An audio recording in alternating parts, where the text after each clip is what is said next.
Hello प्यारे बच्चों, आज मैं आप लोगों को organic chemistry some basic principles and techniques chapter number 12 for class 11th के क्वेश्चंस बताने जा रही हूँ। कुछ क्वेश्चंस हैं जो कि किस पर बेस्ड है, sigma and pi bond and representation of organic compounds. Okay, तो आप देखोगे यहाँ पे क्वेश्चन है, how many sigma and pi bonds in these compounds and what is the hybridization of each carbon atom. तो क्या होता है कि हमें क्या निकालना है, sigma and pi bonds, right. तो क्या करना होता है, आपको इस कंपाउंड में कितने सिग्मा बॉन्ड है और कितने पाई बॉन्ड है, ये हमें क्या करना है, फाइंड आउट करना है। तो सबसे पहले आप इसको क्या करोगे, कंप्लीट स्ट्रक्चर में लिखोगे, यानी कि जो इसका रिप्रेजेंटेशन है उसको कंप्लीटली डैश स्ट्रक्चर में आप इसको शो करोगे, राइट। तो किस तरीके से करोगे आप देखो, like C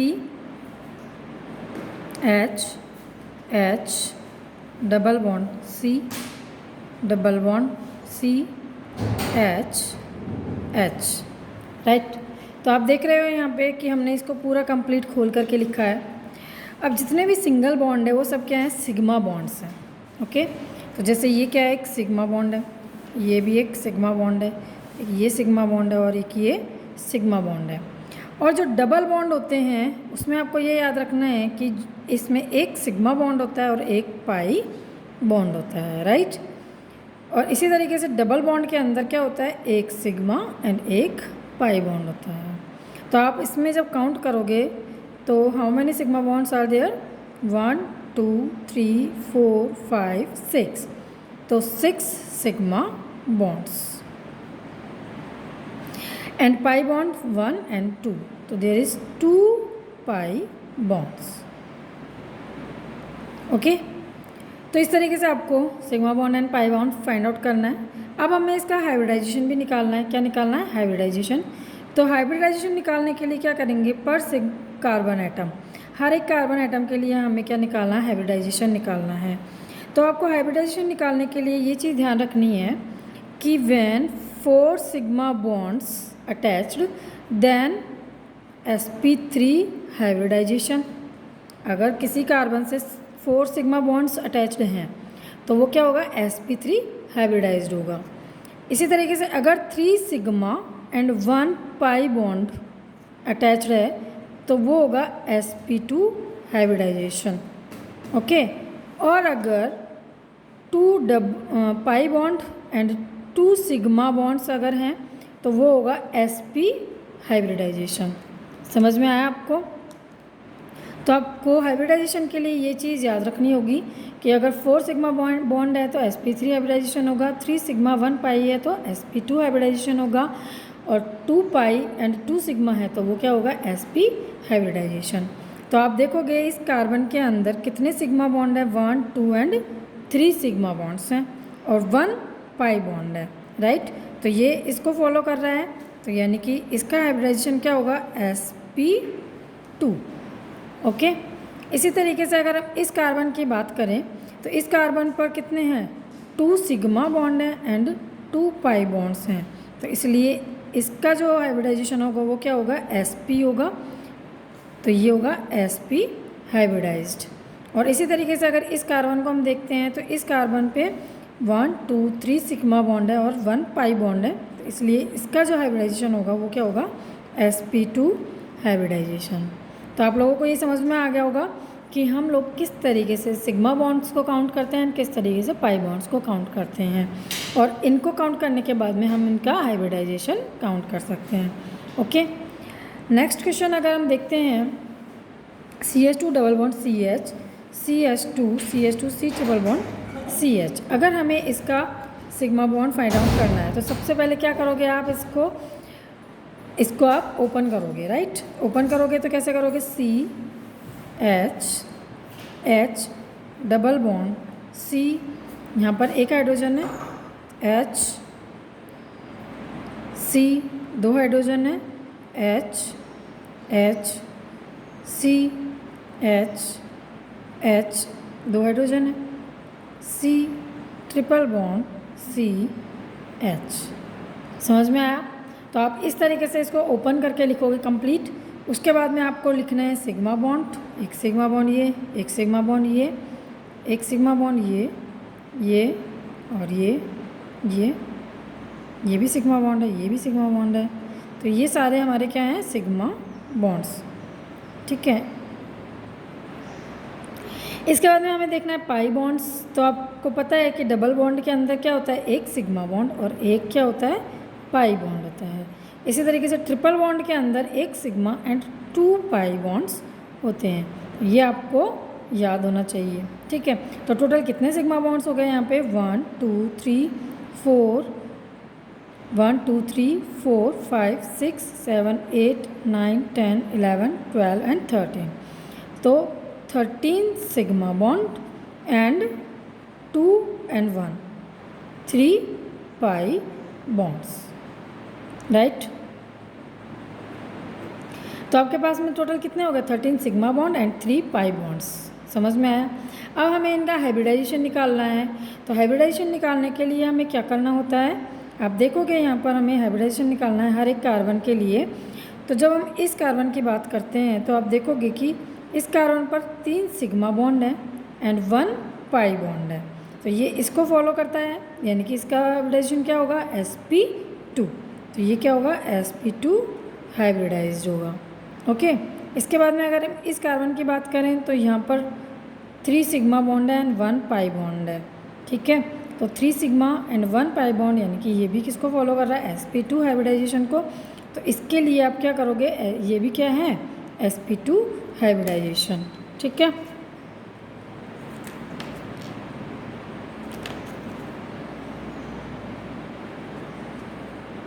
राइट।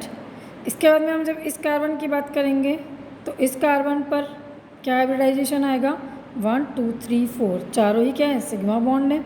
तो चारों ही सिग्मा बॉन्ड है, तो इसलिए क्या होगा इसका, sp3 हाइब्रिडाइजेशन। तो ये है आपका sp3 हाइब्रिडाइजेशन। इसी तरीके से अगर इस कार्बन की हम बात करेंगे तो चारों क्या हैं, सिग्मा बॉन्ड्स हैं, इसलिए ये भी क्या होगा, sp3 हाइब्रिडाइजेशन। ओके, इसके बाद में नेक्स्ट इस कार्बन की अगर हम बात करते हैं तो जब इस कार्बन को हम देखते हैं तो आप देखोगे इस पर 1 सिग्मा और 2 sigma, 2 sigma and 2 pi bonds हैं। तो इस कार्बन का हाइब्रिडाइजेशन क्या होगा, sp। ठीक है, क्योंकि ये 2 सिग्मा एंड 2 पाई को फॉलो करता है। और इसी तरीके से अगर इस कार्बन की बात करें तो इस पर भी क्या है, 2 सिग्मा एंड 2 पाई, तो इसलिए ये भी क्या होगा, sp हाइब्रिडाइज्ड होगा। समझ में आया। तो आपको डायरेक्ट मतलब इसके अंदर हाइब्रिडाइजेशन काउंट करने के लिए आपको सीधा ये फॉर्मूला याद रखना होगा। ओके, तो इसके थ्रू आप डायरेक्ट किसी भी कंपाउंड के अंदर उस कार्बन का हाइब्रिडाइजेशन बता सकते हो। समझ में आया सभी को। इसी प्रकार से हम जब नेक्स्ट क्वेश्चन देखते हैं लाइक दिस, जैसे CH3 CH2 CH2 C double bond OOH। तो अगर आप इसको आप देखते हो तो अब हमें इसको क्या करना होगा, ओपन करना होगा। जब आप इसको ओपन करोगे तो किस तरीके से करोगे, CH H H CH H CH H C double bond OOH। ठीक है, अब हमें क्या करना है, सिग्मा बॉन्ड्स फाइंड आउट करने हैं। ठीक है, तो कौन कौन से हो गए सिग्मा बॉन्ड, आप देखोगे 1 2 3 4 5 6 7 8 9 10 11 12 एंड 13। तो टोटल कितने सिग्मा बॉन्ड है, 13 सिग्मा बॉन्ड्स। ठीक है, एंड पाई बॉन्ड्स कितने हैं, यहाँ पर 1 पाई बॉन्ड है। ठीक है, 1 पाई बॉन्ड। ओके, तो इस तरीके से आप देखोगे यहाँ पर क्या हुआ, हमारे पास में 13 sigma bonds and 1 pi bonds आता है।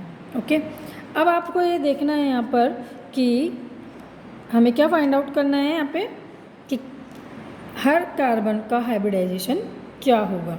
ओके, तो जब हम हाइब्रिडाइजेशन देखते हैं तो जैसे इस कार्बन के लिए अगर आपको हाइब्रिडाइजेशन देखना है तो there is 4 sigma bonds, 1 2 3 and 4। So it have sp3 hybridization. Okay, next this carbon have 4 sigma bonds, so it have also sp3 hybridization, right. इसी तरीके से अगर हम इस कार्बन की बात करें तो सिग्मा बॉन्ड्स 4 हैं, इसलिए ये भी क्या शो करेगा, sp3 हाइब्रिडाइजेशन शो करेगा। इसके बाद में अगर इस कार्बन की बात करें, यहाँ पर डबल बॉन्ड है, तो इस पर क्या हुआ, इस कार्बन पर 1, 2 and 3 sigma bonds and 1 pi bond. तो ये किस रूल को फॉलो करेगा, sp2 को। तो ये जो कार्बन है वो क्या होगा, sp2 हाइब्रिडाइज्ड होगा। ठीक है, तो इस तरीके से हमारे पास में ऑल कार्बन्स का हाइब्रिडाइजेशन फाइंड आउट किया जा सकता है, राइट। इसके बाद में अगर हम नेक्स्ट देखते हैं,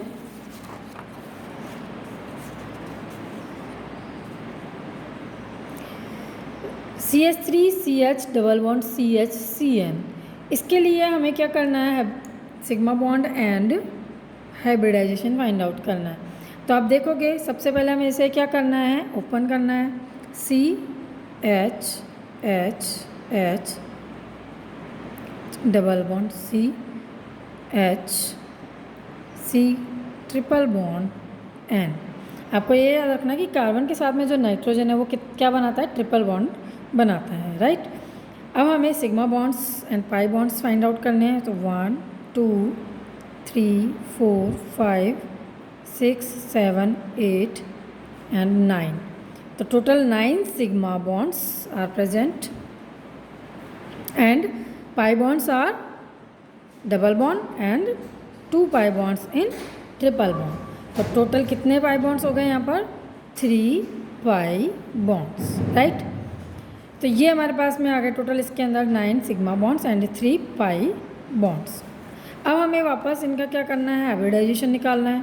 तो आप देखोगे हाइब्रिडाइजेशन के लिए हम क्या करेंगे, there is 4 sigma bonds, so it have sp3 hybridization. There is 3 sigma and 1 pi bond, so it have sp2 hybridization. Here also the 3 sigma and 1 pi bond, so it is also sp2 hybridized. इसके बाद में this carbon have 2 pi and 2 sigma, so it have sp hybridization. Okay, तो इस तरीके से आप सभी carbons के क्या निकाल सकते हो, हाइब्रिडाइजेशन फाइंड आउट कर सकते हो। Is it clear. तो आपको मुझे लगता है कि आपको इस चीज़ से सब कुछ समझ में आ गई होगी कि कैसे हमें सिग्मा बॉन्ड एंड कैसे हमें पाई बॉन्ड्स को फाइंड आउट करना है और किस तरीके से हम उनका हाइब्रिडाइजेशन निकाल सकते हैं। समझ में आया, ओके। इसके बाद में आप नेक्स्ट क्वेश्चन देखते हैं, arrange the following in increasing order of carbon bond length. अब हमें क्या करना है, इनको अरेंज करना है in increasing order of carbon bond length. तो देखो आप यहाँ पे ये क्या है, C2H6 है, राइट। C2H6 का मतलब ये क्या हो गया, एल्केन, क्योंकि ये किस रूल को फॉलो कर रहा है, CnH2n+2, राइट। ठीक है, क्योंकि अगर यहाँ पर 2 रखोगे आप कार्बन में, जैसे कि अगर आप रखते हो, देखो C2H, N की जगह 2 रखना है आपको, 2 × 2 + 2, तो क्या आएगा, C2H6, 2 2 4 + 2 6, राइट। तो ये क्या हो गया, C2H6, it means it is alkane. क्या है ये, एल्केन है। और एल्केन को तो आप देखोगे यहाँ पे ये क्या है, एल्केन है, राइट। इसके बाद में आप नेक्स्ट C2H4 को देखते हो, तो ये एल्कीन को फॉलो करता है, CnH2n, राइट। तो आप जब इसके अंदर n की वैल्यू रखोगे 2, तो आपके पास में क्या आ जाएगा, CnH2n। तो ये किसको फॉलो कर रहा है, एल्केन को फॉलो कर रहा है, जैसे लाइक दिस C2H2 × 2, तो यहाँ पे क्या आ गया, C2H4, राइट। इसी तरीके से this is follow the rule CnH2n-2, right. तो अगर आप में इसी को यहाँ पे रखोगे तो देखोगे C2H2 × 2 - 2, राइट। तो यहाँ पे क्या आ जाएगा, C2H, 2 2 4 - 2 यानी कि 2, राइट। तो ये आपको पता होना चाहिए कि this formula is for alkanes, this formula for alkene and this formula for alkynes, right। तो ये फॉर्मूला एल्काइंस का है, ये एल्कीन का है एंड ये एल्केन का है। ठीक है, तो इसका मतलब ये हमारे पास एल्केन है, ये एल्कीन है और ये क्या है, एल्काइन है। अब हमें ये पता होना चाहिए कि C single bond C alkane होता है, C double bond C alkene and C triple bond C alkyne. Okay, तो C single bond C alkane, double bond alkene and triple bond alkynes.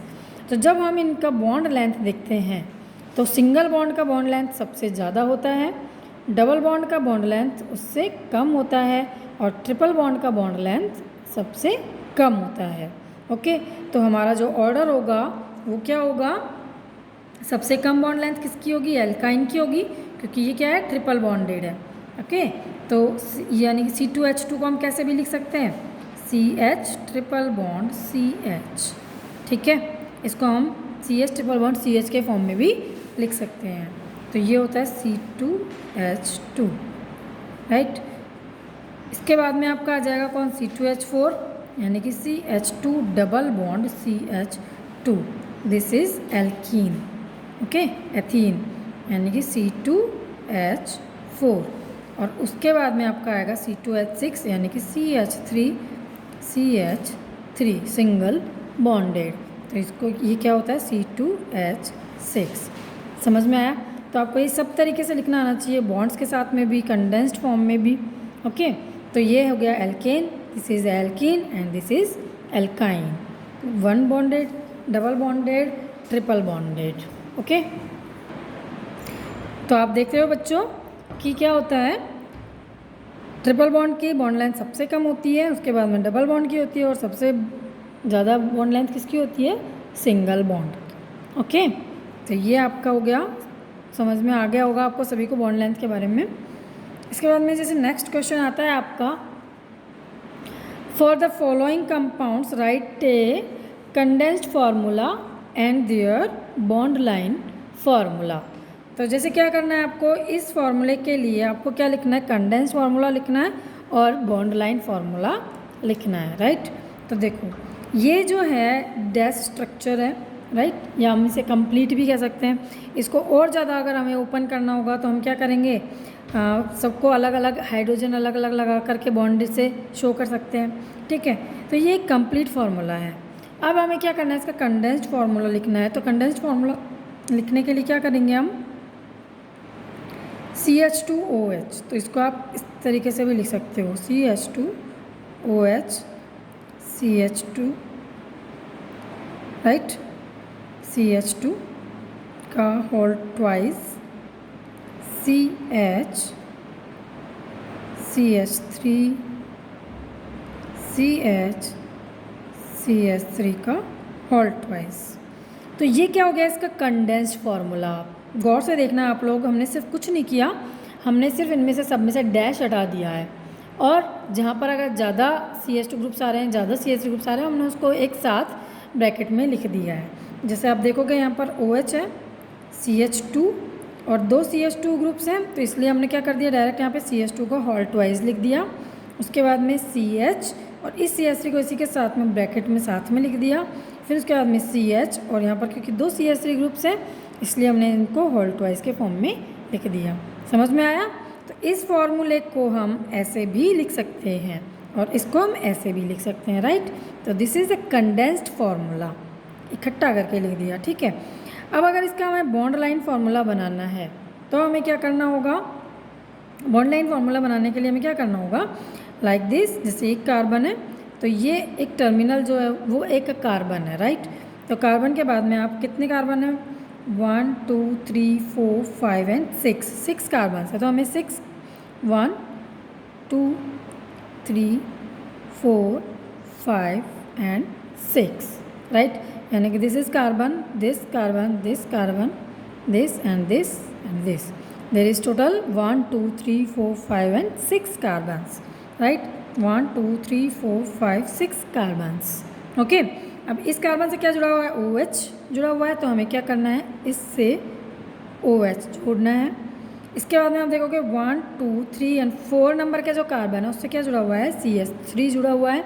तो 1 2 3 एंड 4 नंबर के carbon पर हमें सिर्फ एक line खींच देनी है, राइट, क्योंकि CH3 है तो ये जो टर्मिनल है इसका मतलब भी यहाँ पर क्या है, कार्बन जुड़ा हुआ है। इसके बाद में नेक्स्ट 1 2 3 4 5 कार्बन पर भी एक CH3 जुड़ा हुआ है। तो 1 2 3 4 5 कार्बन पर हमें एक लाइन खींच देनी है और इसको फ्री रखना है। तो जितनी भी कार्बन वाले जो स्पीसीज़ होगी, मिथाइल इथाइल प्रोपाइल, जो भी मतलब कार्बन से जुड़ा हुआ है उसे हमें यहाँ पर शो नहीं करना है। ओके, इस टर्मिनल का मतलब ये है कि ये कार्बन वाली ही स्पीसीज़ है। इसके अलावा यानी कि कार्बन के अलावा अगर जैसे ऑक्सीजन जुड़ा हुआ है, नाइट्रोजन जुड़ा हुआ है, सल्फर जुड़ा हुआ है, उन सबको हमें यहाँ पर शो करना है। ओके, लेकिन कार्बन को हमें यहाँ पर शो करने की ज़रूरत नहीं है। समझ में आया सभी को? तो आप लोग इसको प्रैक्टिस करना और घर पे। अब नेक्स्ट क्वेश्चन है जैसे ये वाला CnCHOHCn। अब इसे हमें कंडेंस्ड फॉर्म में लिखना है तो हम कैसे लिखेंगे, CN। There is not need to represent the dash, right. CHOHCN, ठीक है। तो ये क्या हो गया, कंडेंस्ड फार्मूला। और अगर हमें इसका बॉन्ड लाइन फार्मूला बनाना है तो हम बॉन्ड लाइन फार्मूला कैसे बनाएंगे, 1 2 3 कार्बन्स, राइट। तो 1 2 एंड 3, ओके। तो 1 2 एंड 3 कार्बन्स हो गए। इसके बाद में हमें इस कार्बन से क्या जुड़ा हुआ है, नाइट्रोजन जुड़ा हुआ है। ओके, तो हम यहाँ पर क्या लिख देंगे, 1 2 एंड 3 नाइट्रोजन, क्योंकि ये ट्रिपल बॉन्डेड से जुड़ा हुआ है। इसके बाद में सेकंड नंबर के कार्बन पर क्या जुड़ा हुआ है, OH, तो ये हमने OH। और फिर उसके बाद में थर्ड नंबर के कार्बन पर ट्रिपल बॉन्ड N, राइट। तो इस तरीके से हम इसका बॉन्ड लाइन स्ट्रक्चर लिखते हैं। समझ में आया सभी को?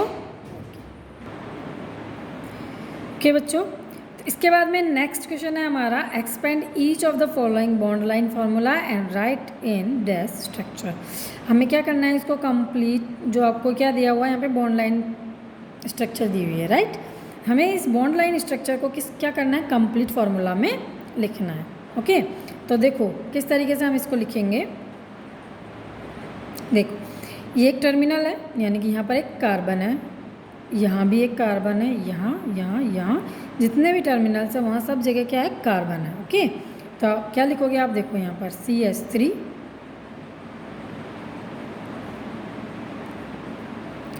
सेकंड नंबर पे CH2, थर्ड नंबर पे CH2, फोर नंबर पे CH2, 5 नंबर पे CH2, देन 6 नंबर पे एक लाइन अलग से निकल रही है, यानी कि यहाँ पे क्या है, CH3 है, राइट। तो ये कार्बन है और यहाँ से क्या निकल रहा है, CH3। ओके, इसके बाद में नेक्स्ट ये, अब क्योंकि इस कार्बन की क्या कंप्लीट होनी चाहिए, वैलेंसी कंप्लीट होनी चाहिए 4, तो हमें क्या करना होगा, यहाँ पे 1 2 3 तो हो गए, और साथ में एक क्या है इसके साथ, हाइड्रोजन, राइट। तो हाइड्रोजन साथ में भी लिख सकते हो या फिर ऐसे बॉन्ड निकाल करके लिख सकते हो। इसके बाद में आप यहाँ पर क्या है, एक कार्बन है, राइट, और इस कार्बन से डबल बॉन्ड O जुड़ा हुआ है एंड OH जुड़ा हुआ है। समझ में आया? तो ये कंप्लीट फॉर्मूला हमें इस बॉन्ड लाइन स्ट्रक्चर से मिलता है। ओके, तो आई होप आप लोगों को ये पूरा समझ में आ गया होगा।